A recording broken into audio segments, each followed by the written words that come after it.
नमस्कार बच्चों, स्वागत है आपका फिर से हमारे YouTube चैनल पर। आज मैं आपके लिए लेकर आई हूँ बच्चों हाई सेकेंडरी मुख्य परीक्षा वर्ष 2025 भौतिक शास्त्र। मैं आज आपके लिए बच्चों कक्षा 12वीं का फिजिक्स का पेपर लेकर आई हूँ।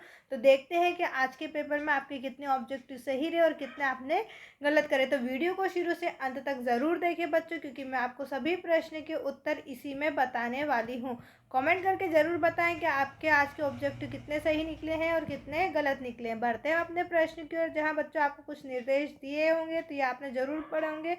उसके बाद हम आ जाते हैं अपने प्रश्न के ऊपर, जहां सबसे पहला प्रश्न आज आपसे पूछा, प्रत्येक प्रश्न में दिए गए विकल्पों से सही विकल्प चुनकर लिखिए। प्रश्न नंबर फर्स्ट पूछा, एन प्रकार के अर्धचालकों में बहुसंख्यक आवेश होते हैं। तो आपका उत्तर हो जाएगा बच्चों इलेक्ट्रॉन। क्या होते हैं? इलेक्ट्रॉन होते हैं। सेकंड आपसे पूछा है, वायु का परावैद्युतांक होता है। तो वायु का परावैद्युतांक होता है बच्चों 1। उसके बाद आपसे पूछा है थर्ड नंबर पे, गतिमान आवेश उत्पन्न करता है। तो गतिमान आवेश उत्पन्न करता है, तो आपका उत्तर हो जाएगा बच्चों चुंबकीय क्षेत्र और विद्युत क्षेत्र दोनों उत्पन्न करता है। प्रश्न फोर्थ आपसे पूछा है बच्चों, किरचॉफ का धारा वितरण का प्रथम नियम पालन करता है। तो किरचॉफ का धारा वितरण प्रथम नियम क्या पालन करता है बच्चों? आवेश संरक्षण के नियम का पालन करता है। नेक्स्ट आपसे पूछा है, कौन सी घटना प्रकाश की तरंग प्रगति नहीं दर्शाती? कौन सी घटना प्रकाश की तरंग प्रगति नहीं दर्शाती? तो आपको उत्तर हो जाएगा बच्चों प्रकाश विद्युत प्रभाव। प्रकाश विद्युत प्रभाव। उसके बाद नेक्स्ट आपसे पूछा है, प्रकाश विद्युत प्रभाव की खोज किसने की थी? तो आपका उत्तर हो जाएगा बच्चों हेनरी हर्ट्ज ने की थी। बच्चों यदि अभी तक आपने चैनल को सब्सक्राइब नहीं किया है तो सबसे पहले चैनल को सब्सक्राइब करें, साथ ही साथ वीडियो को लाइक करें। अगर आप नेक्स्ट पेपर की प्रिपरेशन चाहते हैं तो हमारे यूट्यूब चैनल से ज़रूर जुड़े रहें। बढ़ते हैं अपने नेक्स्ट क्वेश्चन की ओर, जहां आपसे बच्चों सेकंड क्वेश्चन पूछा गया है। ये इंग्लिश मीडियम के लिए है, तो ये भी उसी प्रकार से हो जाएगा।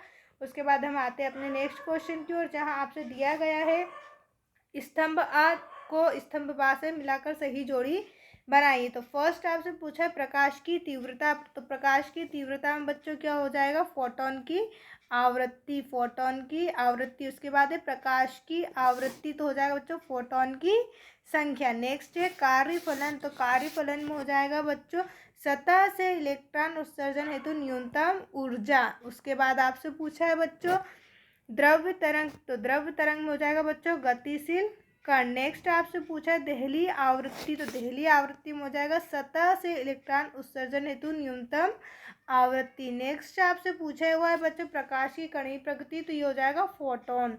उसके बाद बढ़ते हैं नेक्स्ट क्वेश्चन की ओर। ये इंग्लिश मीडियम के लिए है बच्चों। उसके बाद हम आते हैं नेक्स्ट क्वेश्चन की ओर, जहाँ आपको दिया है प्रत्येक प्रश्न का एक वाक्य में उत्तर दीजिए। तो पहला आपसे पूछा है विद्युत आवेश के क्वांटीकरण का गणितीय रूप लिखिए। विद्युत आवेश के क्वांटीकरण का गणितीय रूप लिखिए। तो इसका हो जाएगा Q equal two plus minus NP। Next आपसे पूछा है दृश्य प्रकाश की आवृत्ति किस कोटि की होती है? तो बच्चों आपका उत्तर हो जाएगा इसमें 400 से 700 हर्ट्ज तक। उसके बाद नेक्स्ट आपसे पूछा है प्लस 0.5 मीटर फोकस दूरी वाले लेंस की क्षमता कितनी होती है? तो होगी बच्चों +2। उसके बाद है अन्योन प्रेरकत्व का ऐसा ही मात्रक लिखिए। तो इसका उत्तर हो जाएगा बच्चों हेनरी। नेक्स्ट आपसे पूछा गया है प्रत्यावर्ती धारा का वर्ग माध्य मूल ज्ञात कीजिए। तो आपका उत्तर हो जाएगा बच्चों 0.707 I/2। उसके बाद आपसे नेक्स्ट क्वेश्चन बच्चों पूछा गया है उचित शब्द के द्वारा रिक्त स्थानों की पूर्ति कीजिए। एक कूलाम आवेश में इलेक्ट्रॉन होते हैं। तो एक कूलाम आवेश में कितने इलेक्ट्रॉन होते हैं बच्चों? 6.25 × 10⁻⁻18। उसके बाद सेकंड आपसे पूछा चुंबकीय क्षेत्र रेखा के किसी बिंदु पर खींची गई उस बिंदु पर परिणामी चुंबकीय क्षेत्र की दिशा दर्शाती है। तो आपका उत्तर हो जाएगा बच्चों स्पर्श रेखा। आंसर क्या हो जाएगा बच्चों आपको स्पर्श रेखा। नेक्स्ट आपसे पूछा गया है विद्युत चुंबकीय तरंगों के संचरण की प्रगति होती है। तो प्रगति कैसी होती है बच्चों? अनुप्रस्थ। कैसी होती है बच्चों? अनुप्रस्थ। नेक्स्ट आपसे पूछा गया है बच्चों प्रकाश की घटना में ऊर्जा का पुनर्वितरण होता है। तो आपका उत्तर हो जाएगा प्रकाश संश्लेषण। प्रकाश संश्लेषण।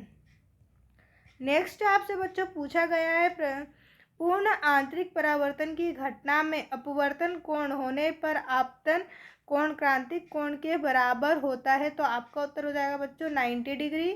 नेक्स्ट आपसे पूछा है सरल सूक्ष्मदर्शी फोकस दूरी का एक अभिसारी लेंस होता है। तो आपका उत्तर हो जाएगा बच्चों कम। कैसा होता है?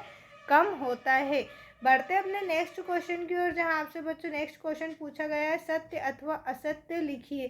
फर्स्ट आपसे पूछा चालक के भीतर स्थिर विद्युत क्षेत्र शून्य होता है। तो आपका उत्तर हो जाएगा बच्चों सर।